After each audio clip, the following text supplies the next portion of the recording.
The wind didn't howl in the Bitterroot Mountains. It screamed. It was a sound that warned every living thing to find shelter, too burrow deep to wait out the wrath of the sky. But Elena didn't know the language of the mountains. She only knew the language of deadlines, blueprints, and the relentless pressure of her life in Chicago. Air Silber's sedan, a machine built for asphalt and Vallis, was currently fighting a losing battle against a Montana blizzard. The heated leather seats were the only comfort she had left. Outside, the world had turned into a terrifying void of white.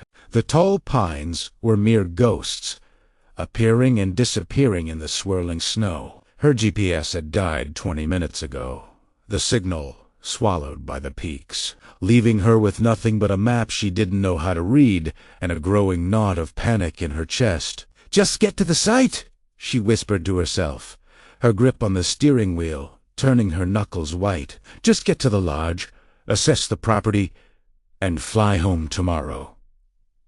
That was the plan. It was always the plan. Get in, do the job, get out. Elena was a senior architect for one of the largest development firms in the Midwest. They were looking to buy out struggling ranches, flatten the history, and build luxury ski resorts for people who had never touched a horse in their lives. She was good at her job because she didn't get attached. She saw land as square footage, not as soil and blood. But the mountain had other plans. She took a curve too fast. The black ice hidden beneath the fresh powder laughed at her expensive tires. The car fishtailed, sliding sideways with a sickening, silent grace. Elena slammed on the brakes, the worst mistake she could make. The car spun the world outside, becoming a blur of white and gray, until the front bumper met a snowbank with a violent crunch. The engine sputtered, coughed once, and died. Silence rushed back in, heavier than before. Elena sat there for a moment, her heart hammering against her ribs like a trapped bird. She turned the key. Click! Click! Nothing. No. No. No. She breathed, hitting the steering wheel. She grabbed her phone. No service. Off course. She was 20 miles from the nearest town, wearing a cashmere coat and Italian leather boots that were not waterproof. The temperature was dropping rapidly, and the sun was setting, taking the last of the warmth with it. She stepped out of the car, the wind instantly biting through her expensive clothes. The cold was a physical weight pressing against her lungs. She wrapped her coat tighter, looking down the empty road. The snow was falling so fast, it was erasing her tire tracks within seconds. She was invisible. She walked a few paces, shivering violently. When she heard it, not the wind, a rhythm, heavy, deliberate, crunching through the snow. Through the white haze, a shape emerged. It was massive, towering over her. A horse, a black beast of a horse, blowing steam from its nostrils. And on its back sat a figure that looked like he had been carved out of the mountain itself. He wore a canvas duster coat, coated in a layer of frost, and a black cowboy hat pulled low over his eyes. He didn't say a word at first. He just reined the horse in, the animal chuffing and stomping its hoof. The man looked down at the wrecked car, then at Elena, his eyes dark and unreadable. "You're a long way from the highway, ma'am," he said. His voice was deep, rough like gravel grinding together, but not unkind. It was the voice of a man who didn't speak unless he had to. "My car," Elena stammered, her teeth chattering. I lost control. I need a tow truck." "Do you have a phone?" The cowboy looked at the sky, then back at her. "Tow truck won't make it up here tonight. Pass is already closing. This storm is going to dump 2 feet by morning." "But I have to be in Missoula," she pleaded, hugging herself. "I can't stay here. You stay here, you freeze. he said simply. He swung his leg over the saddle and dropped into the snow. He was tall, significantly taller than her, with broad shoulders that seemed to block out the wind. He walked over to her, pulling off a thick wool glove. "You're already shaking. Hypothermia sets in faster than you think." "Who are you?" she asked, stepping back slightly. "Name's Silas," he said. "Silas Thorne. My ranch is 2 miles up that ridge. It's the only roof you're going to find tonight." Elena hesitated. Her city instincts screamed stranger danger. Get in the car. Lock the doors. But her survival instinct looked at the darkening sky and the snow piling up on her hood. She looked at Silas. His face was weathered, lined by sun and wind, covered in a few days of stubble, but his eyes were steady. There was no malice in them, just a weary pragmatism. "Come on," he said, unbuckling a saddlebag. He pulled out a heavy blanket and tossed it to her. "Wrap that around you. You can ride behind me." Elena took the blanket. It smelled of horse, hay, and wood smoke. It was the most comforting smell she had ever encountered. "I've never ridden a horse," she admitted. Silas almost smiled, a tiny quirk of his lip. "Bandit does all the work. You just hold on." He helped her up. His grip was iron-strong but gentle as he hoisted her onto the back of the saddle. She grabbed his waist tentatively. He mounted in one fluid motion, and suddenly she was pressed against the back of his canvas coat, the warmth radiating from him.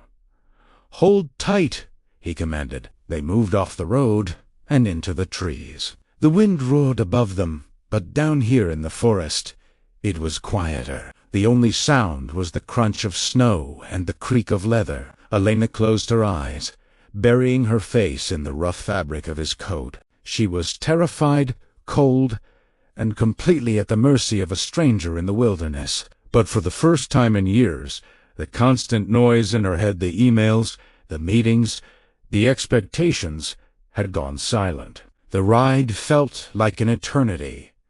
But eventually, a light appeared in the distance, a warm, yellow glow cutting through the blue dark. A log cabin, large and sturdy, with smoke billowing from a stone chimney. A barn stood nearby, dark and massive.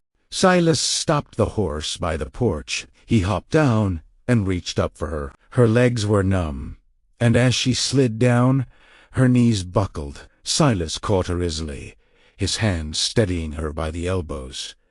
"Steady," he murmured. "Blood's got to get back to your toes." He led her inside. The cabin was not the luxury lodge she was heading toward. It was real. The walls were rough-hewn logs, the floor scarred pine planks. A massive stone fireplace dominated the room, a fire roaring inside it. There was no TV, no sleek furniture, just old leather armchairs, shelves of books, and a heavy wooden table. "Sit by the fire," Silas ordered, pointing to the chair. "I've got to put the horse up." "Don't touch the stove yet. Your hands are too cold. You'll burn yourself without feeling it."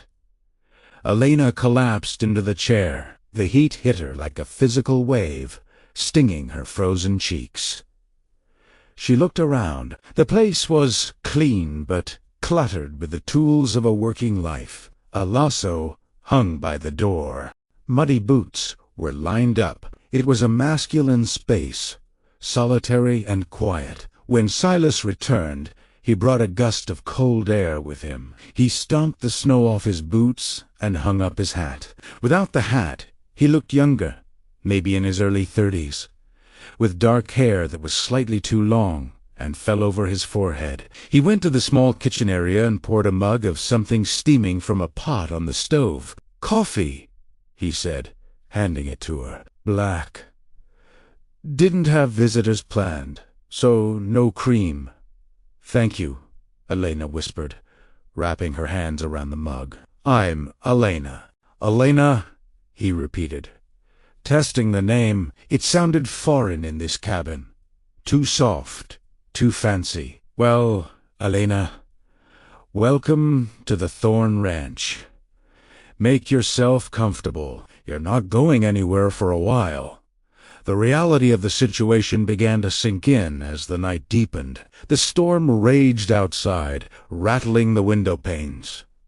Elena checked her phone every 10 minutes. Still no service. She paced the small cabin, her heels clicking loudly on the wood floor, a sharp contrast to Silas's quiet, stocking-footed movements.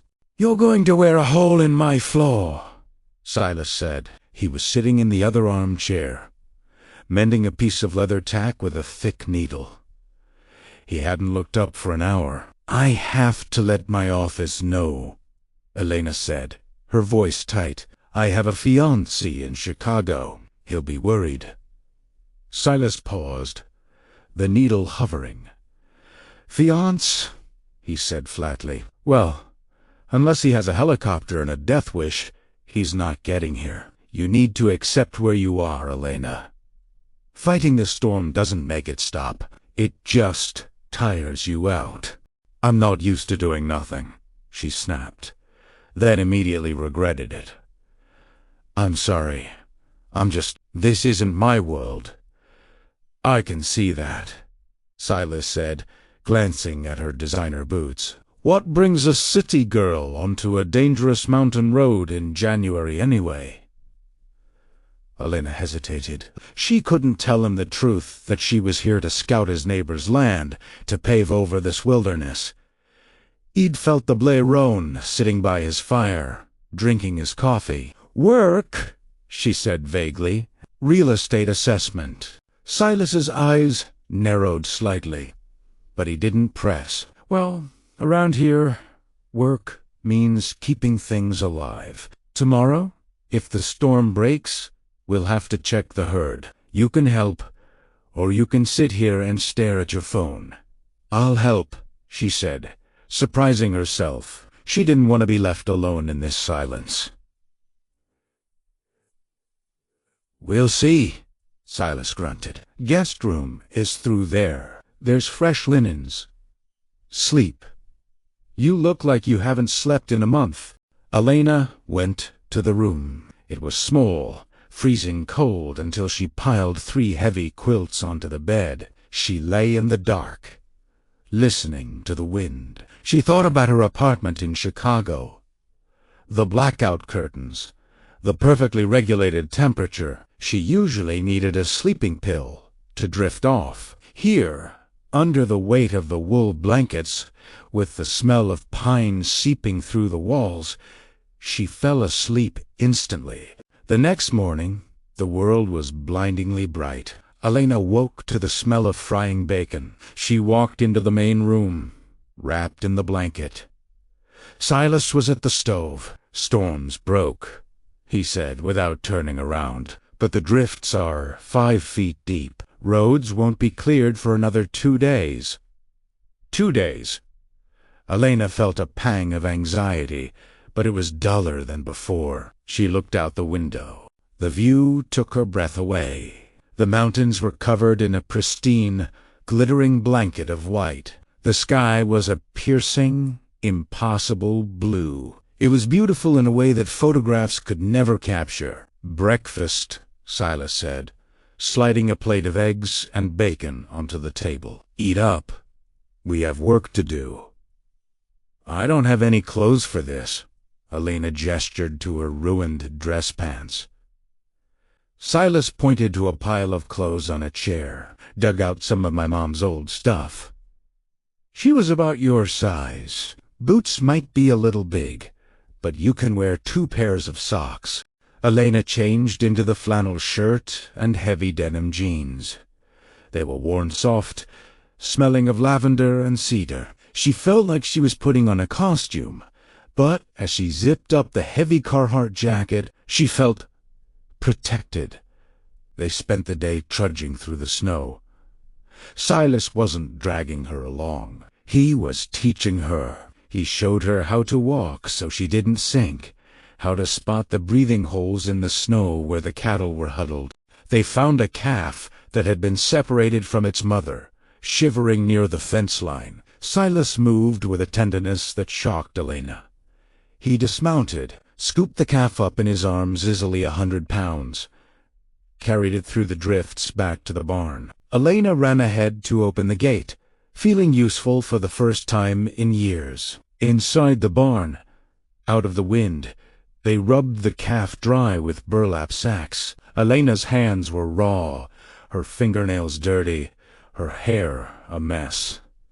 She was exhausted, and she had never felt more alive. "You did good," Silas said. He was leaning against a stall door, watching her. He took off his hat and ran a hand through his hair. "I just opened a gate." Elena laughed breathlessly. "You didn't complain," Silas corrected. "Most people from your world. They complain about the cold, the smell, the work. You just did it." "My world isn't all bad," Elena defended, though her heart wasn't in it. "We build things. We create spaces for people to live." "You build cages," Silas said softly. "Glass and steel cages. Out here, the land owns you, not the other way around. It keeps you humble." He stepped closer to check the calf, and for a moment they were standing inches apart. Elena looked up at him. She saw the flecks of gold in his dark eyes. She saw the scar on his chin. She felt a magnetic pull, a terrifying gravity. In Chicago, her interactions were transactional. Her relationship with her fiancé Julian was a partnership of convenience and status. This was primal. Silas looked at her, his gaze dropping to her lips, then snapping back up.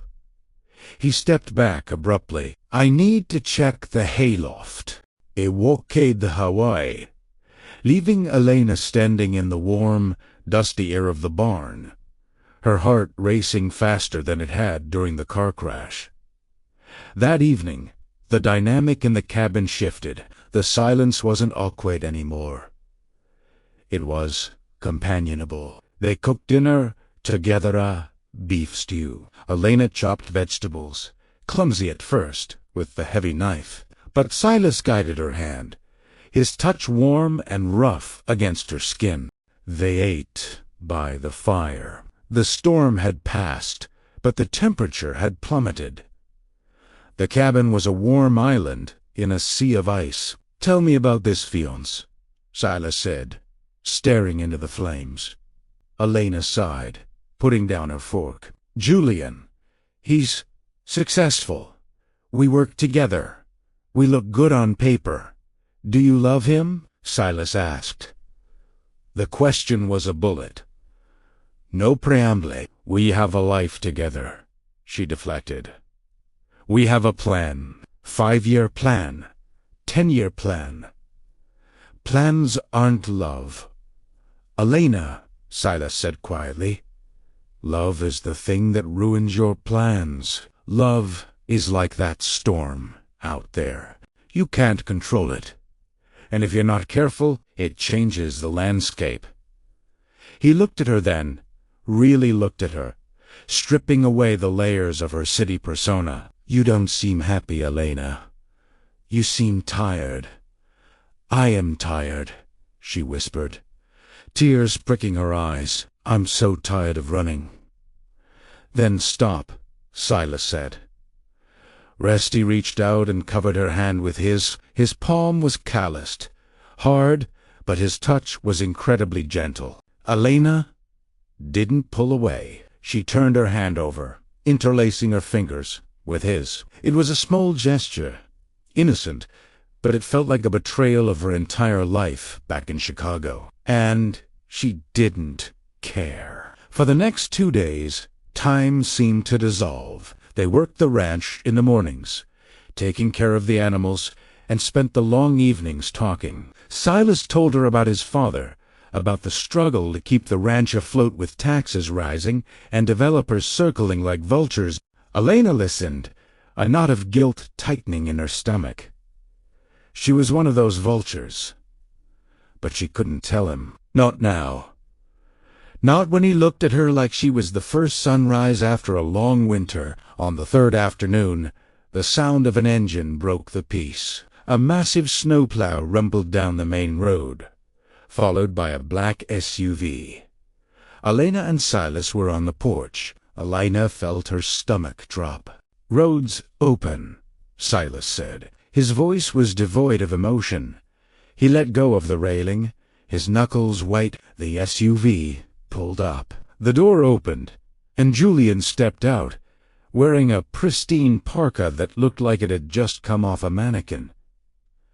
"Elena," he shouted, waving his phone. "Thank God. I've been tracking your car's last location for days." Elena looked at Julian, then at Silas. Silas had stepped back into the shadows of the porch, his face impassive, the cowboy mask back in place. He wouldn't fight for her. He was too proud. He was giving her the choice. Elena started. She looked at the mountains, at the barn where they had saved the calf, at Silas. "We have to go," Julian said, walking up the steps, ignoring Silas completely. "The board is furious. You've missed the presentation. We have to drive to Missoula and fly out tonight." "Tonight?" Elena echoed. "Yes, tonight. Come on, grab your things."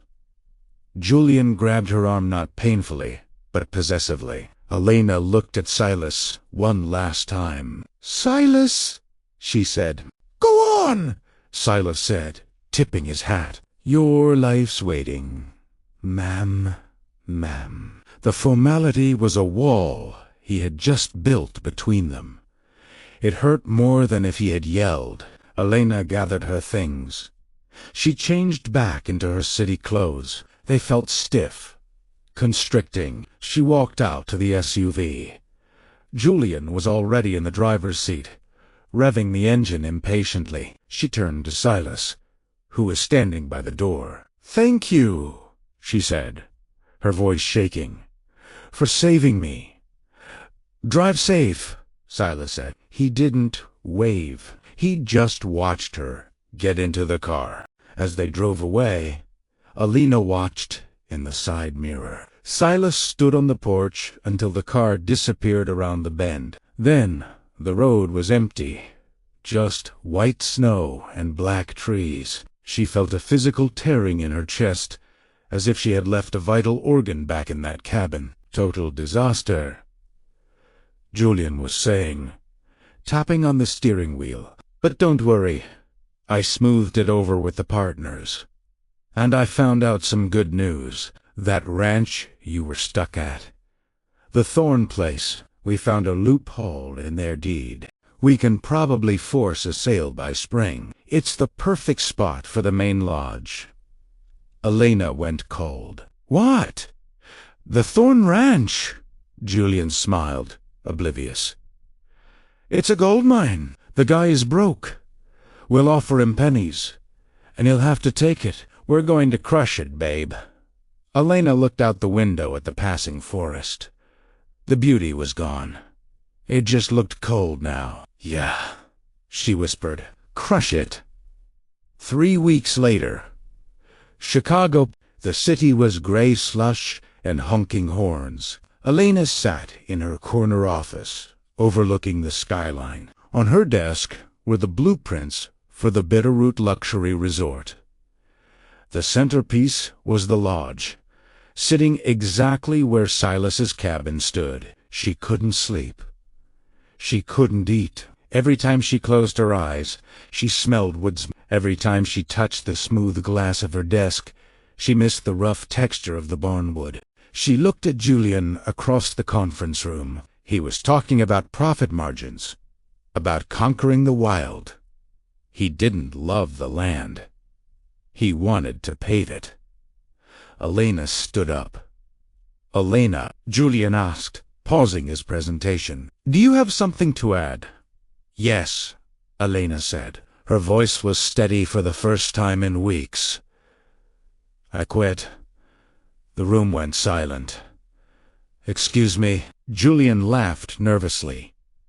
"You're stressed. We'll take a vacation." "I don't want a vacation," Elena said, pulling the engagement ring off her finger. She set it on the polished mahogany table. It made a sharp click. "I want a life, and I can't build it here." She walked out. She didn't pack her apartment. She didn't say goodbye to her friends. She got in her Cara rented SUV this time. With four-wheel drive, and she drove for 2 days straight, fueled by coffee and a desperate, terrifying hope. She watched the landscape change from the flat gray of the Midwest to the rolling plains of the Dakotas, and finally, the rising purple majesty of the Rockies. She reached the mountain road at sunset. The snow had melted slightly, revealing the brown earth, but the air was still crisp. She turned up the long driveway to the Thorne ranch. Her heart was in her throat.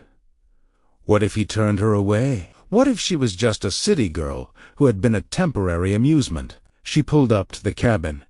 It was quiet, no smoke from the chimney. The barn door was open. Elena got out. She was wearing Bootsville work boots she had bought at a supply store in Nebraska. She wore jeans and a flannel shirt. "Silas," she called out. Silence. She walked toward the barn. Inside, the air was warm. She heard the soft nickering of horses. And then she saw him. Silas was brushing Bandit, his back to her. He looked thinner. His shoulders were slumped, the posture of a man carrying a weight too heavy to bear. "You missed a spot," Elena said softly. Silas froze. The brush stopped mid-stroke. He turned around slowly, as if he was afraid he was hallucinating. When he saw her, his eyes went wide. He dropped the brush. "Elena, I heard you might be selling," she said, stepping into the light. "I came to make a counteroffer." Silas shook his head, confused. "What are you doing here? Where's the fiancé?" "He's in Chicago," Elena said, taking a step closer. "Building cages." "I don't want to build cages anymore, Silas. I want to build a home." She stopped a few feet from him. "I quit my job. I left him. I drove 1,500 miles because the silence in Chicago was too loud, and because I forgot my heart here." Silas stared at her, his chest heaving. He crossed the distance between them in 2 long strides. He didn't say a word. He just reached out and cupped her face in his rough hands, looking at her as if she was a miracle. "You came back," he rasped, his voice cracking. "I thought I dreamed you." "I'm real," she whispered. He kissed her then. It wasn't polite or hesitant. It was a collision. It was the storm finally breaking. He kissed her with all the pent-up longing of the last 3 weeks. Lifting her off her feet, Elena wrapped her arms around his neck, burying her hands in his hair, holding on for dear life. When they finally broke apart, breathless, Silas rested his forehead against hers. "They want to take the ranch, Elena," he murmured. "Your company, they're coming for it." "Let them come," Elena said fiercely, pulling back to look him in the eye. "I know their loopholes. I know their strategy. I was the one who wrote the plans, Silas, and I know exactly how to beat them. We'll save this land." "Together," Silas smiled, a real, wide smile that transformed his face. "Together," he repeated. "I like the sound of that." 1 year later, the sun is setting over the Bitterroot Mountains, painting the snow in shades of violet and gold. The cabin has a new wing added to it, designed perfectly to blend with the landscape, using local timber and stone. On T-Porch, a wooden swing creaks gently back and forth. Elena sits there, a blueprint unrolled on her lap. But she's not looking at it. She's watching a foal run clumsily across the paddock. The door opens, and Silas steps out. He hands her a mug of coffee with cream this time. He sits beside her, wrapping his arm around her shoulders. She leans into him, the heavy wool of his coat scratching her cheek, the most familiar feeling in the world. "Fence line is fixed," Silas says, kissing the top of her head. "And the lawyers sent the letter." The development firm backed off. They know they can't win. Elena smiles, tracing the line of the mountains on the horizon with her finger. "They never stood a chance," she says. "They don't know the land." "No," Silas agrees, pulling her tighter. "And they don't know us." The camera pulls back, rising higher and higher, until the couple on the porch is just a speck in the vast, wild, beautiful frontier. The wind blows through the pines, not a scream anymore, but a song.